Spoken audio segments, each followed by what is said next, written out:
Welcome back to another series of Watch Me Mix. We're taking a look at Angelo Boltini's This Town. It's a big session. I picked it specifically because we got all these vocals here. I thought it might be useful to mix all of these vocals on camera. And so it's a big session, and we're going to jump right into it. At the moment, I've just got a play-in, and if you look at the mix view, we're going to see there's a whole bunch of peaking happening. So let's take a look, and we'll get into it. So here's what the mix view looks like. You can see a couple of these are orange, and we'll get above 0 on a number of them. And so it's going to be my job to sort of figure this out and get things leveled up nice and easy. And we want to be able to hear everything. So I'm just going to jump right in, talk about what I'm doing as I'm doing it, and we'll get going here. So first I'm going to put the playback back to 0 up here, and I'm actually going to go into every single track, and what we're going to do is just turn them all down. Give myself some headroom. If you've seen this series, you've seen me do this before. We're going to turn them all down. I'm actually going to go to -10. And now all the tracks are -10. It's going to be significantly more quiet when I play back. Gives me more headroom. Then I'm going to color code all these tracks. So let's get all the drums. We're going to go to, we'll include the tambourines for now. And we're going to go to assign track color. And I'm just going to color code these. I'm going to put the basses up at the top. I like the basses at the top. We'll color code these as well. Well, we'll leave them green for now, but I would like them to be the same green. Okay, acoustic guitars. So looks like we got 3 mics per acoustic guitar. So I'll make these kind of similar colors to each other, something like that. And we got electric guitar, 5, 6 electric guitars. I'm going to color code them all the same for now. Piano we'll leave like that. We got 1, 2, 3, 4 synths, and then some synth FX. Again, I'm going to color code. Actually, you know what I'm going to do is I'm going to color code these first 3, because those are more or less kind of throughout the whole song. So we'll color code those that, and then these guys that. Cellos. And then we've got some strings here.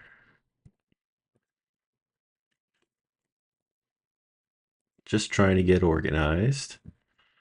Reverse strings.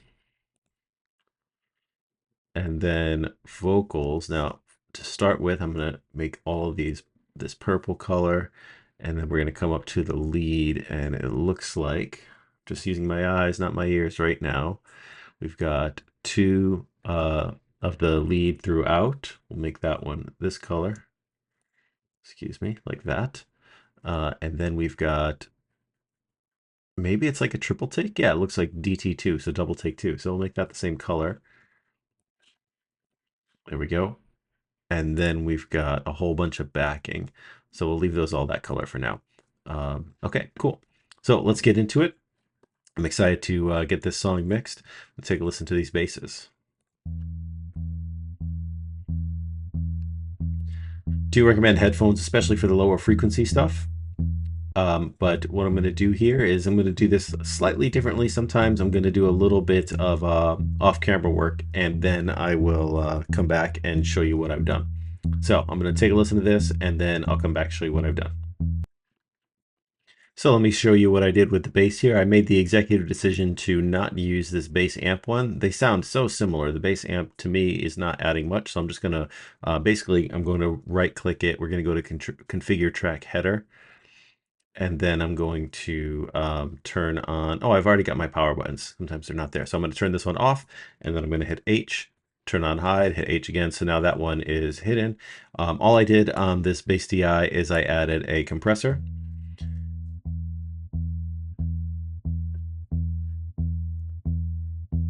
So we're going to get maybe 5 to 10. So I'm compressing it pretty heavy. And then that's being fed into an EQ, which I'm just boosting some at 80. And that's about it. So going over to the kick. It's a very low-endy kick. If we go to side, yeah, a lot of low end in the kick. That's good because the bass doesn't have that much low end.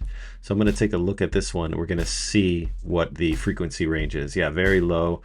If you're not wearing headphones, Difficult to hear the low end here, but we can see it between 40 and 50. So we're going to give that just a little bump, cut out things below that. And then let me listen to this one again. Let's put an EQ on that and take a peek at what that one's doing. Essentially the same thing. There's just some bleed in there. So I'm going to leave that one more or less alone. Maybe this is the one that I compress. So let's try that. If I compress this one, and let's use the rock kick. And then if we mix this one in almost like a sub. Yeah, I like that for now. Pull the sub one down with the bass. It's good that the kicks have this deep round bottom because the bass is a little thinner.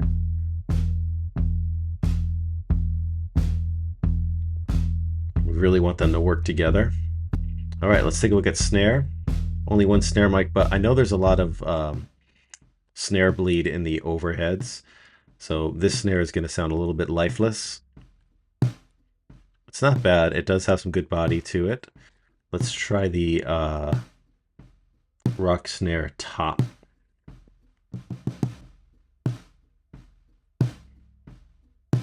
And before we get the compressor on, let's just look at EQ. I don't want this audio down here feeding into the compressor. Rather just have this. This is going to be the body of the snare. But there's going to be a lot more high end of the snare in the overheads. Like, listen to this. So there's plenty.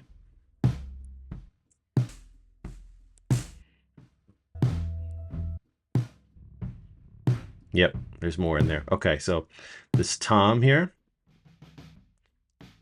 This tom isn't doing much, but it is over here. So let's take a listen over here. So toms, the standard way I like to mix them is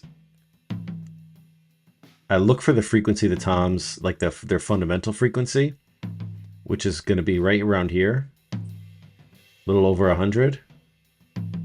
And a lot of times I'll boost a shallow or a narrow band of that to just really confirm it. Yeah, it's going to be right in there, right around 100. You know, if the drummer tuned their drums to a specific note, which is more common than you think, you can actually know exactly what frequency they're going for. But in this case, I'm just going to boost around 100. And then what I like to do is actually see what it sounds like if I cut everything else out.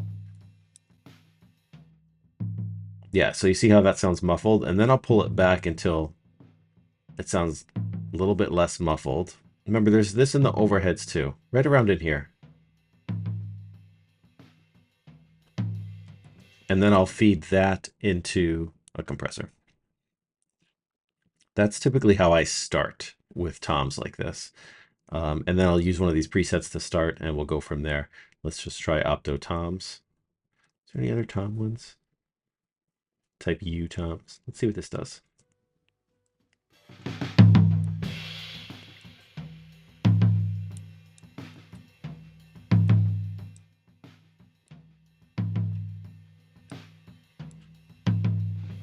Yeah, this is fine.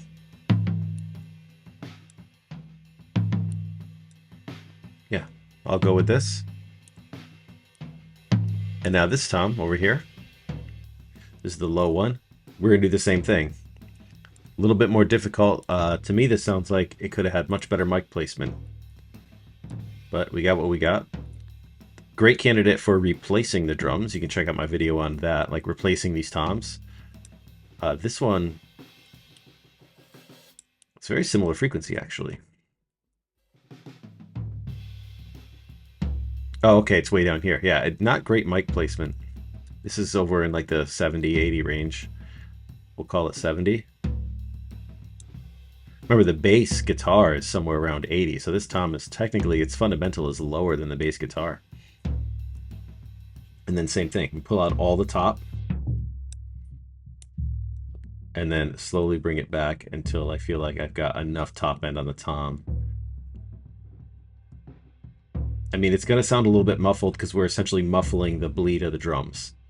That's why I like to start from here and go back and just listen to the tom rather than start from here and pull it back, because you muffle the cymbals and then it feels like you're muffling the whole thing.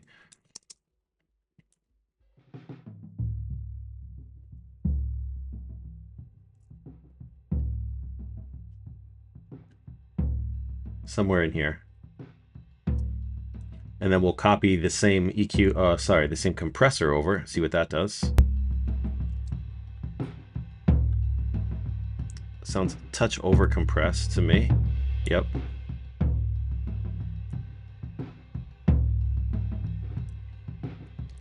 And while we're here, we might as well pan this one a little bit to the right, as if I'm looking at the drum kit. Pan this one a little bit to the left. And then we got ride.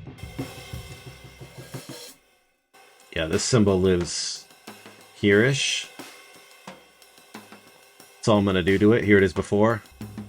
All that extra tom noise in there. We really don't need it. Maybe it'd be okay to have a little.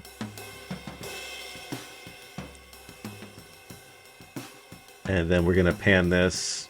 I'm assuming the ride's on the left, but who knows. I'll just pan it a little bit over like this. We're also going to have the stereo overheads. So here's the first of our overheads. If I listen carefully to this, just turn it up a bit.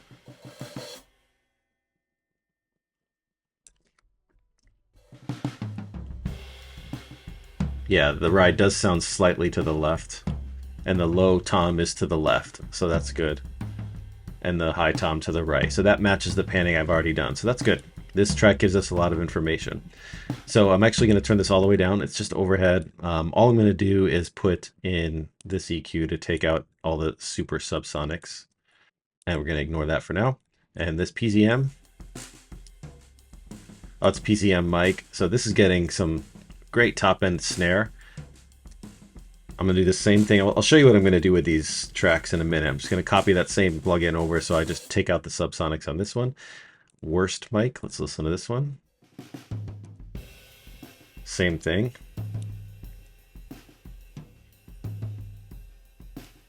Okay, and then drums room. Drums room mono. Okay, so same thing. I'm just going to copy these EQs over just to get rid of the super, super low stuff. Other than that, we're going to keep them flat. Let's see what this drums effects is. Oh, this is fun. So what I'm going to do is disable that for now, but that might be really useful later on. Okay, so I'm not going to hide it. So let's listen to the whole kit without the overheads.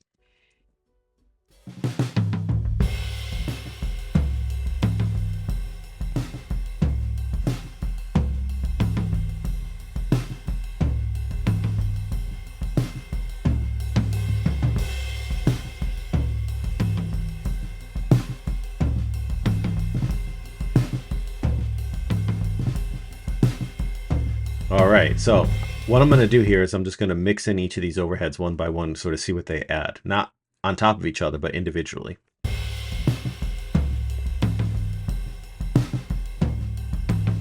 Okay, so this one is just adding stereo, so we're going to leave that one in. That one's fine. I really want to listen to these other like room ones.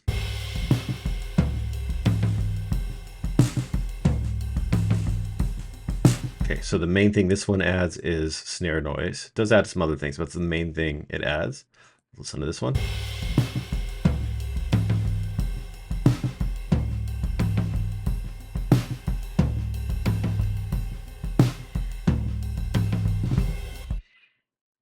Yeah, and that one I think we can definitely use. And let's listen to this one, and then we're going to end the video.